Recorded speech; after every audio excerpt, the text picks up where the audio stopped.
You're listening to Workplace Perspective, an employment law podcast presented by Sapphire Legal. Workplace Perspective is a regular podcast series for employers and employees focusing on education, training, and the law to help organizations of all sizes develop and maintain successful workplace relationships. The opinions expressed by guests on Workplace Perspective do not necessarily reflect those of Sapphire Legal or its attorneys and should not be considered legal advice. And now, here's your host, founder and principal attorney at Sapphire Legal, Teresa McQueen.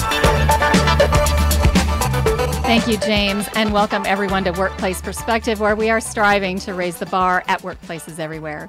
On today's show, the first of the new year, we're talking with life coach Julie McCoy of Dragonfly Coaching about new beginnings in the new year. Julie was our first guest of the new year last year, and we received such positive feedback on the show that we decided to bring her back again for our first show of 2019. As a life coach and retired attorney, Julie is going to share her unique perspective on helping individuals in setting and achieving their life goals. It's going to be a great show and a great year. Don't go away. We'll be right back. The opinions expressed by guests on Workplace Perspective do not necessarily reflect those of Sapphire Legal or its attorneys and should not be considered legal advice. You're listening to Workplace Perspective, an employment law podcast presented by Sapphire Legal. Welcome back to our listeners and welcome back to Workplace Perspective, Julie McCoy. Thank you so much for having me again. I'm honored to be back. I'm really excited to have you here. But before we get started, why don't you tell our listeners a little bit about yourself and about your professional background? Sure, I'd be happy to. So I spent 35 years in the trenches, so to speak, as a trial and appellate lawyer, a profession that was very good to me, and I enjoyed it very much. But after those 35 years, I retired in August, and I am now a professionally trained life coach, and I'm coaching some former colleagues, among others, and loving my new life and my new profession. That's awesome. It's a great transition. And I remember in the first show that you did for us, we talked about how unique that transition is and how it kind of parallels a lot. And some of the things we'll talk about today will kind of do the same thing because it really is a great transition. So we're talking about new beginnings, new years, new focus, new beginnings. So how do new beginnings figure into life coaching? Oh, well, the answer to that is prominently. So the primary goal of life coaching is personal transformation. And so most people who come to coaching come with a goal in mind of adopting a new habit or discarding an old one, adopting a new way of being, discarding an old way of being. In other words, change, in a word, which is what transformation entails. We hope for big and bold life changes that really have an impact on the person's life and their life satisfaction, their fulfillment as a human being. But sometimes small things lead to bigger transformations and are equally satisfying to my clients. So each person is unique. Each person decides what kind of transformation they want to embark on, and I help them hopefully achieve that. Well, I like the transformation idea because I remember when we did the first show, we talked about the fact that life coaching is not about chuck it all, take this job and, Johnny paycheck it. It's about transforming, not just chuck it all in, but where are you at? Where, how are you doing it? So what kinds of, when you're talking about transforming, what kinds of things are you talking about? Coaching spans the entire realm of human endeavor. So some clients come to coaching because they want to make a career change. Some people come to coaching because they're not satisfied in their current position and want to find ways to make it satisfying. Some people come to coaching for things that have nothing to do with their work life, right? So it could be a relationship issue, could be finances, health and fitness, work-life balance, finding meaningful things to do with their downtime, diversions. So it really just spans the gamut, and from time to time it changes. Sometimes over the course of coaching a client, they'll start off in one direction, and the goal will expand or it will change because life happens. Right. So what are some of the less traditional things that people come to a life coach about? That's a good question. So Well, one of the less traditional ones that I had recently was a client who had no hobbies and couldn't figure out a hobby, but wanted one. So we coached on finding a hobby that would be fulfilling. Really? Really. You know, as funny as that sounds, it's really important. And I notice it more in, from my perspective, I see retirement, where people are coming up on retirement very quickly, and they all of a sudden realize, well, I never really thought about what I'm going to do, and they don't have hobbies. So, Right. well, Right. kudos to that person for reaching out to find someone to help them do that. I love it. Exactly. And on the tool that we use in coaching called the Wheel of Life, it's a traditional coaching tool where we have the new client coming into the coaching relationship complete. It's a wheel, and it has the sectors that make up most people's lives: family and relationships, love life, friendships, money, work, diversion, everything you can think of that, most people find they need to have in their life to live a satisfying life. So what's interesting is some people come into coaching with the idea that they have everything all dialed in, and very often my clients really do. They really are sorted out, but there'll be one piece that's kind of like out of whack. It hasn't received the same attention as other parts of their lives. And it's understandable. I work with a lot of busy professionals, so it makes sense that sometimes their work life is all squared away. They're very accomplished, but maybe their health and fitness is being sacrificed to that, or perhaps their family relationships or communication or friendships. So it's interesting. And as you said, when people are on the cusp of retirement, they do begin to talk more about what am I going to do with myself. That's a common coaching topic. But what I mentioned before was kind of less common, a very busy person who came into coaching needing a hobby, needing a diversion. I just think that's really interesting. And when we were preparing for this show, you talked about, I remember you mentioning the Wheel of Life. So how important is it that you strive to make the coaching experience about the individual as a complete person, like you said, and not just someone I'm focused on the traditional, okay, where do I see myself in 5 years? Yeah. I think people think traditionally, well, that's what you go to someone for. Where am I going to go? How am I going to get there? This person's going to help me get there. But there's more to it than that, this idea. Yes, far more to it than that. Really, coaching is about achieving personal fulfillment wherever you are. And you're not at the 5-year place yet. So what do we do in today's world where you are? Maybe you want to make a career change in 5 years, but right now you're staying in the position you're in. How do we make that more satisfying for you? Or perhaps it's not even about the workplace. It's about things outside of work that can transform you as a person and make you feel more fulfilled and satisfied while you're at work. So it's really, coaching is about coaching the total person. And we talk about not coaching the topic. So you're where do you see yourself in 5 years? Query is really more topical. And what life coaching, at least the model that I studied and I know what it's about, is the total person. How do we bring transformation and fulfillment to the person right now, in the here and now? Well, I can see how that would really bring up way more issues than, because as professionals and people very busy at work and focused on work, no matter what level you're at, it's very easy to compartmentalize that, to say, Yes. well, I'm going to look at my career. But I could imagine if you start talking about someone in a whole person capacity when they come to you and this is their focus. So how does that work? So they come to you and they're very focused minded and you start asking all of these other questions about their life and other things. Do you get pushback, or do you get appreciation for, wow, okay? Yeah, so not so much, it's not really a matter of pushback, because coaching is the client's agenda. I always let them set it, even if someone who I know to have a relationship problem, right, a big issue, comes to me and says, the issue I want to coach on is my kitchen pantry is disorganized, and that's what we coach on, right? And I love it. No, I love it. Well, because every person is naturally creative, resourceful, and whole, and they know what their agenda is. And what I find happens in the course of the coaching relationship, because it's a very intimate and trusting relationship. It's completely confidential. What I find is that people begin to dig deeper, and suddenly it's not about the kitchen pantry.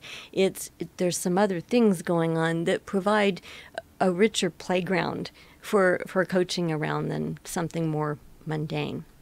Yeah, I could see that, because I would imagine I could just see the correlations, because someone who's very organized, right? That might be what they're focusing on, but that's also probably, if they really looked at that whole issue is seeped into other areas of their life, not just their personal life, but their work life and maybe some of their relationships. I could really see that. So when you get that, because now we're talking about someone who's come in with one idea and now you're looking at the whole person, they understand the concept of becoming complete. So how do you help a client stay on track, toward a new beginning or a goal that they might have identified? So you don't get all over the place. That's a really good question. And that is the key role of the coach. One of the key roles is to keep the conversation on track. Very often what happens is, especially a client that has a big life goal, a client who wants to leave a relationship or wants to make a job change or to relocate, if it's a really big thing, typically what happens is at some point, as we're starting to make progress and we have this running dialogue going and some movement is happening, all of a sudden there's a wall.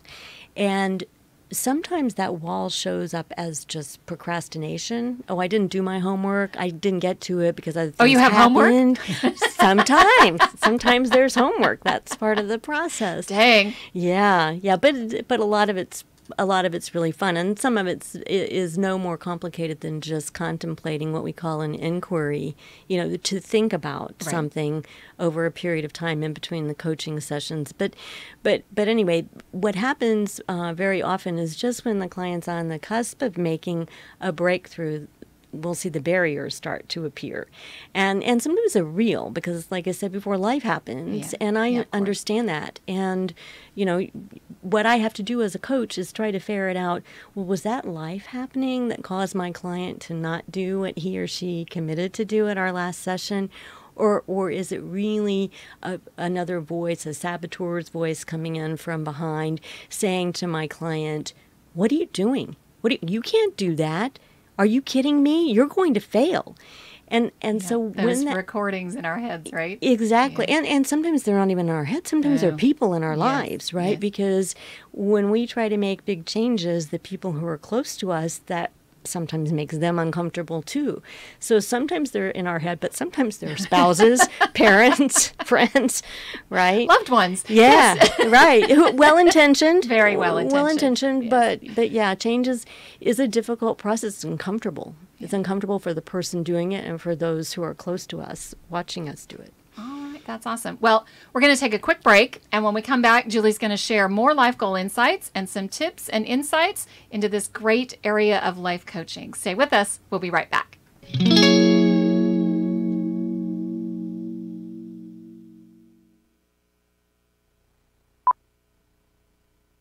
Hello, it's me, the designer jeans in the back of your closet. What happened to us? I used to summer in the Hamptons, and now I'm stuck behind a pair of sweats. Okay, maybe I never really fit you right, but I got a lot more Sunday fun days left in me. So take me to Goodwill, where I can really make a difference. Your donations to Goodwill create jobs, training programs, and education assistance for people in your community. To find your nearest donation center, go to goodwill.org. Donate stuff, create jobs. A message from Goodwill and the Ad Council. Learn everything you need to know about the new legislative and regulatory changes for 2019 by joining Sapphire Legal and Owen Dunn Insurance on January 15th for our annual 2019 Employment Law Update. Visit our website at sappirelegal.com for more details or call us at 949-535-5266. We love to hear from our listeners. If you have questions, feedback, or a unique workplace perspective or experience you'd like to share, email us at perspective@sappirelegal.com or get in touch via our Sapphire Legal Facebook page. Just use the hashtag Workplace Perspective in your post so we know you want your question on the show, and together we'll continue to raise the bar at workplaces everywhere. Welcome back, everyone. We're talking with Dragonfly Coaching's life coach, Julie McCoy, about setting and achieving life goals in the new year. So, Julie, kind of talking about, you know, it's from a complete person perspective. And how do you know? You were talking about you could sense when someone was coming up to a barrier. And so is that how you know that someone's kind of on the cusp of a good change, when you start to see those walls? And sometimes, but it's not always like that. With some clients, and I would say this is more the exception than the rule, with some clients what you see is an aha moment. You know, that epiphany that happens when suddenly it's not just a theoretical conversation anymore, but there's real buy-in. And the client, instead of talking around an issue like it would be nice to da-da-da, the client is suddenly, I want that. That's the thing that I want for myself. I'm committed to that. I'm going to do that. And that's really cool to see happen. It doesn't always work that way, and it never happens during the coaching session. Oddly enough, and you teased me about the homework, but oddly enough, part of the what we use the homework for in coaching is to keep the issue percolating in the client's mind in between sessions. And that tends to be where a lot of the good stuff happens, and where the aha moments come in, is the client is either doing homework or thinking about what was discussed in the session and why they want whatever it is, you know, they're coaching on. And that's where that sometimes comes in. But like I said, it's more the exception than the rule. Typically, I have to be more aware for things like diversions, like where the client's coaching on one thing week after week after week, and then suddenly they show up with something out of complete left field, or they're procrastinating and, you know, not doing the thing they committed to do over and over again. I find that really, I think the whole thing is really interesting. I really do find the whole concept of, you know, looking at those questions. And it sounds so much like traditional therapy. We probably have some people out there going, well, this sounds awfully like therapeutic, you know, counseling, psychology. Are you crossing over in any way? But there's got to be a little bit of, do you see any type of a crossover in that? And how do you draw that line? Because, you know, right, as attorneys, we're used to that counselor role, where sometimes, you know, the client just wants to, you know, they just want to talk.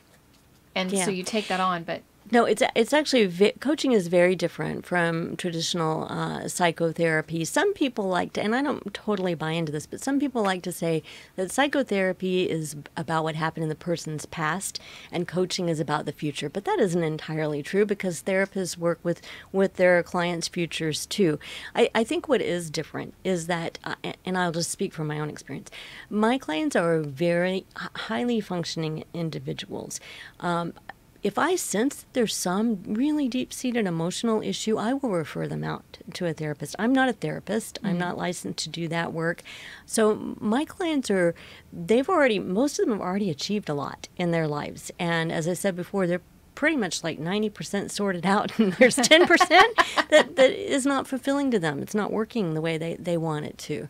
So I am aware of those issues, but I've really very seldom seen that happen where I felt that someone had a really deep-seated emotional issue that required a therapist. But on the other hand, one of the students, when I was undergoing coach training, one of the students in my class was a licensed psychotherapist, and she wanted to bring the coaching tools into her therapy practice, which is interesting. That is interesting, because you think they'd have all the tools they need already to address these issues, no matter what they would be. I like that. I think that's a great thing. And what happens if you're going along, client comes in, they have a goal. You've talked about, you know, the complete person thing and all of that. But then all of a sudden, they change their mind about the goal that they set. What does that do to the whole, you know, the whole train you've been on? Does it derail things, or? Well, it can, and sometimes the train should be derailed because life happens, you know, and sometimes the client shows up with one thing they want to coach on, and life intervenes, and suddenly something else takes priority, and that other thing is not so important. Sometimes it's a diversion, as I said. It could be that the client, the first goal, the real goal of the coaching got too big and scary, and they were getting too close to making a breakthrough and realizing this entails real real change. And, you know, the human animal being what we are, change is hard for us. We seek the comfort of the place where we've always been, the place that we know. A little voice inside of each of us tells us that that's the safe place and we should stay there and not explore the unknown, when, you know, quite often it's the most dangerous place to be. but something inside us tells us, let's maintain the status quo. Let's don't, you know, rock the boat. Yeah. So, you know, when I start encountering that, I have to figure out, is this change in goal, is it genuine? Is it really driven by something that happened in the client's life that we really need to pick up this different? And that's fine, because it's the client's agenda. But if it really seems like it's a diversion, what I will do as a coach is, because coaches never judge, it's the client is never wrong. And so the coach's role is to be curious about, okay, so let's see, for 9 weeks we've been talking about a career change. And today we're going to talk about the pantry. So, and maybe that's fine, but let's find out what's going on. What's driving this? How important is this pantry thing? Are we going to go back to the career change, or are we done with that? It's sort of, it's a matter of probing and finding out what's really behind this change of course. Well, and that makes me think about, so if someone's thinking about new beginnings, new focus, what kind of questions should they be asking themselves? Not about how do I go find a coach, but I mean, what kind of questions should they ask themselves if they are considering new focuses and new beginnings? Well, the role of the life coach is to ask those what we call probing questions, right? The open-ended questions that cause the client to do the kind of soul searching that is really part of the coaching process, because that's where the transformation happens. And I think that's an important distinction. There's an important distinction between a coaching conversation and a conversation that you would have with a trusted friend over a glass of wine, right? Because the typical trusted friend, if you come to a said friend with a problem, they're going to give you advice. They're going to say, well, when that happened to me, here's what I did. Or here's something, you know, Sue down the street did. Because we're very solution-based. Extremely solution-based. You know. But what I love about this coaching model is it just respects the integrity of the person and honors that each of us really has our own solutions. We really do. They might be covered up by all those voices of family, the saboteur voice in our own head that says, you can't do that, it's dangerous, you might fail. But our solutions are really in there. So if a coach is effective, they ask the right open-ended questions, right? Because we don't want to ask a leading question and supply the answer. Exactly. But the open-ended questions that cause the client to do the soul searching and mine for the answers that they already have inside. Can you think of a type of question that I could ask myself before I even decided if I need a life coach or if I'm just thinking about it? Yes. What's important to me? What do I value? What do I want to honor in my life? Great. And those are the types of questions you'd ask. But I like the idea that, you know, if someone's thinking about it, what can they ask? What kind of questions can they ask themselves to start that internal dialogue with themselves? Because maybe they're searching and maybe they don't know. Maybe it is work. I've been stuck in this job for a long time. I really want to go after that promotion. And then going back to that idea that there's something going on. I want to make some kind of a change. I don't want to leave my job. I like my company. Or maybe I don't like my company. But I think it sounds to me like that's almost the wrong question to ask. Would you agree with that? Because the right question sounds like the internal question. Yeah, I agree. I think in coaching, the questions that we most often employ are questions that sound like, why is that important to you? How would your life be different if you were to implement that in your life? What's something else you might do? What other things have you considered? If you were to embark on that course, what's the first step that you might take? Things like that. That's really helpful. Thought-provoking. I like that because it asks the right questions, and hopefully they're thinking about new beginnings and new focuses. It'll focus them in a good way. You're helping people make decisions and make choices. Do you ever find that your clients become dependent on you in their decision-making process? Never. And the reason is it goes back to my answer about the difference between the conversation in coaching and the conversation with a trusted friend. Because the coach never tells the client what to do or judges the client's choices. I might be curious about a choice, especially if it differs from what we've been talking about for weeks. I might be curious, but I'm never going to judge the client because every client is naturally creative, resourceful, and whole. So I'm not going to tell the client what to do. I'm not going to make judgments about what choices they make. I'm going to ask the questions to get them thinking. But I think it's really it's really important to honor one of the goals of coaching, which is to leave the client more equipped to deal with life and not less so. And very often when we go to trusted advisors, and I'm not saying there's anything wrong, that has a role in everyone's life, but very often it creates dependency on that person where we might begin to feel that we can't make a decision, or at least not an important one, without input from said advisor. So the goal of coaching is really to empower the client to have the confidence and feel that they have the internal resources when the same issue shows up or a similar issue in the future. They can grapple with it themselves because they've learned those skills. It sounds like it's learning a skill. If they don't come to you with that, it's learning a great skill. I think it's very much about learning a skill. All right, we're just about out of time. So, what's some parting wisdom or some tips that you have for us, for our listeners, in our last few minutes? Well, I would say that. I know your audience is very high functioning and probably they have everything very well dialed in. Of course they do. But I have never met a person, myself included, who could not benefit from making some changes or tweaking one area of life, right? And I've worked with some very, very accomplished professionals who had everything together except for one thing. Right. And that's the thing that we coach on. So I believe it's a tool that can help pretty much anyone.